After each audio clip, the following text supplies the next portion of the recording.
Okay, sa video na ito, ituturo ko sa inyo kung paano ba natin gagamitin yung ating AI assistant para sa pag-create ng ads natin.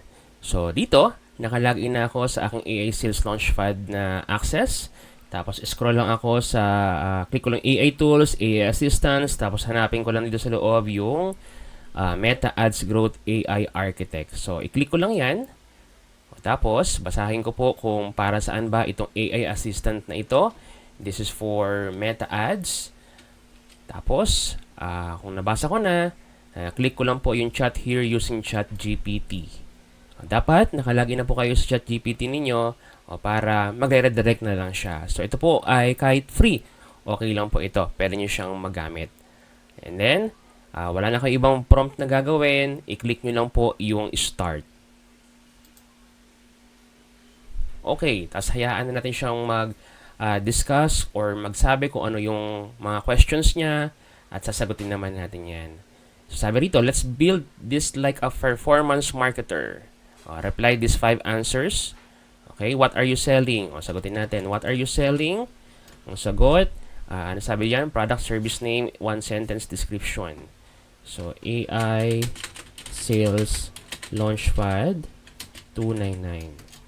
Ito ay AI tools para makapag-create ng content and for business with done for you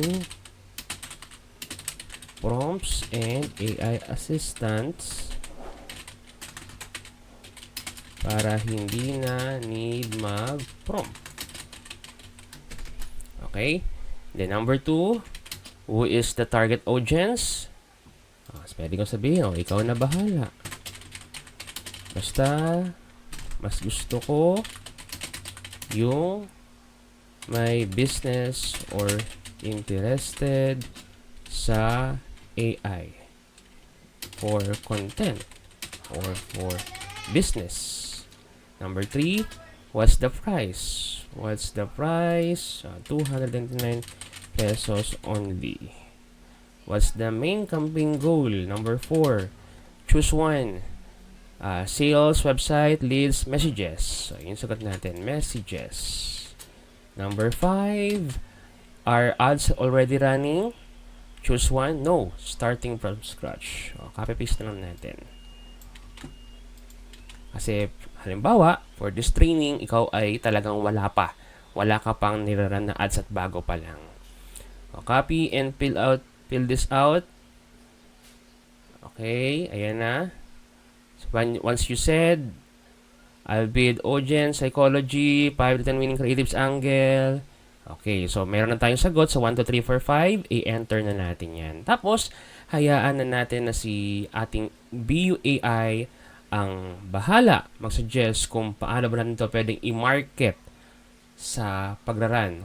Or paano ba yung best setup para sa ating Facebook ads campaign. Okay, so ang sabi rito, product positioning, AI Sales Launchpad, offers AI tools, done for you prompts, AI assistance para makagawa ng content at palago ang negosyo nang hindi na kailangan matutong mag-prompt. Ayan. Price $299. Audience 1, small business owners, high priority, 25 to 45 years old. So meron na tayong target audience.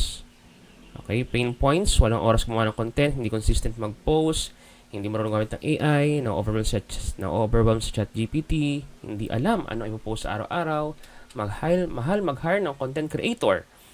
Okay, ito na yung desire niya. So, pain points and desire. Audience number 2. Audience number 3. Okay, so awareness stage, problem aware to solution aware. Hindi sila bibili dahil AI tools ang binibenta. Bibili sila dahil makakatipid ako ng oras at mas mapapadali ang negosyo ko.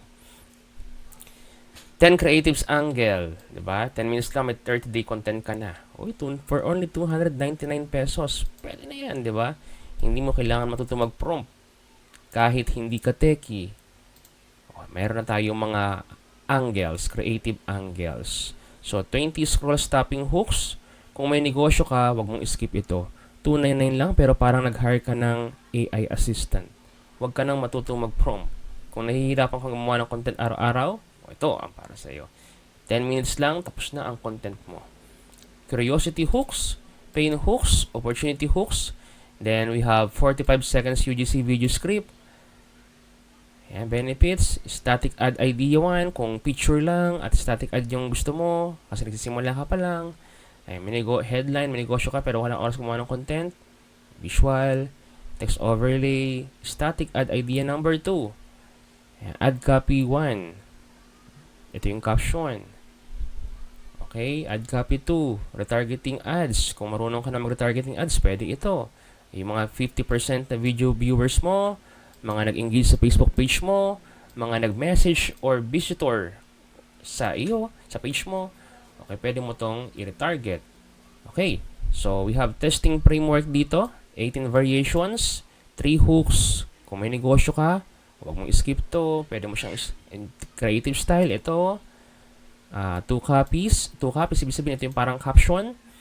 And then, sa pag-launch ng strategy, starting from scratch, yung campaign mo, 1 campaign, objective mo ito, ad set mo ito, interest, ad set number 2, ad set number 3. So, para ka sa 1 campaign, meron kang 3 ad set. Then, suggested daily budget mo, 300 to 500 pesos per day. Ideal ito. Okay, ideal. So, sabihin ito yung suggestion niya, pero hindi naman ibig sabihin na dapat ito yung meron ka. So, pwedeng suggest ko talaga sa mga bago, kahit kung meron ka 100 pesos, try mo na yan. Pwede mo nang i-run yan. So, 200, 300, yun yung ideal. So, okay. So, run for 3 to 5 days. Huwag mong gagalawin yan. So, kailangan nakaset na talaga yung utak mo na ito yung amount for 5 days, tuloy-tuloy yan. Then, observe natin, CTR, yung click-through rate yan, cost per message, yung hook rate.